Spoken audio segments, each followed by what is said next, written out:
Sebuah pesawat tempur Su-30 milik Angkatan Udara Rusia dilaporkan jatuh saat melakukan latihan di wilayah terpencil di barat laut Rusia pada Kamis 13 November. Kementerian Pertahanan Rusia menyatakan 2 pilot yang berada di dalam pesawat tewas dalam insiden tersebut. Dalam pernyataan awal, Kementerian Pertahanan menjelaskan bahwa kecelakaan itu terjadi di Karela Region, wilayah yang berbatasan langsung dengan Finlandia. Jet tempur itu disebut sedang menjalani misi pelatihan rutin dan tidak membawa muatan persenjataan pada saat jatuh. Identitas skuadron dan pernyataan Gubernur Karela, Artur Parfenchikov, mengonfirmasi bahwa kedua pilot berasal dari Resimen Penerbangan Tempur Pengawal ke-159 yang berkedudukan di Bezovets, salah satu pangkalan udara utama di wilayah tersebut. Saya menyampaikan belasungkawa yang tulus kepada keluarga dan teman korban, ujar Parfenchikov, seperti dikutip media pemerintah Rusia, Russia Today, RT. Hingga laporan ini disusun, belum ada detail yang dirilis mengenai penyebab kecelakaan, termasuk kondisi cuaca, kemungkinan gangguan teknis, atau kendala komunikasi selama latihan berlangsung. Otoritas pertahanan disebut sedang melakukan investigasi menyeluruh di lokasi jatuhnya pesawat. Pesawat dalam misi latihan tanpa muatan.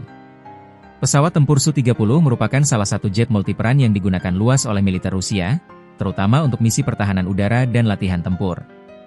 Kementerian Pertahanan memastikan bahwa pesawat tersebut sedang melakukan latihan rutin tanpa membawa senjata, sehingga tidak ada risiko kerusakan tambahan di sekitar lokasi kejadian.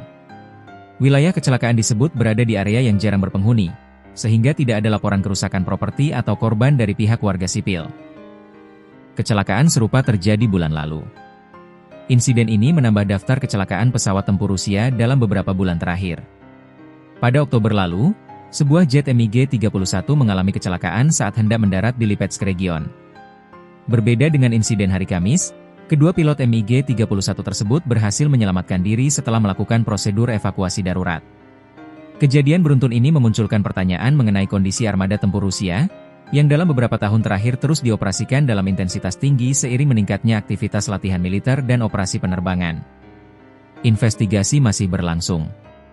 Penyidik militer serta tim teknis dari Kementerian Pertahanan Rusia telah dikerahkan ke lokasi untuk melakukan penyelidikan.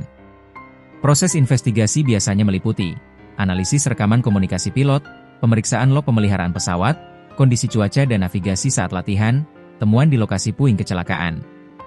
Hasil investigasi awal diperkirakan baru akan dirilis dalam beberapa pekan ke depan. Kondisi operasional militer Rusia masih tegang. Kecelakaan ini terjadi pada saat Rusia meningkatkan aktivitas militernya di berbagai wilayah, termasuk area perbatasan Eropa Utara.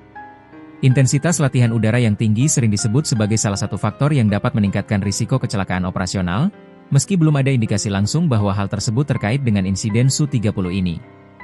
Meski demikian, pemerintah daerah Karela dan Kementerian Pertahanan Rusia menegaskan bahwa situasi di wilayah tersebut tetap terkendali dan tidak mengganggu aktivitas masyarakat.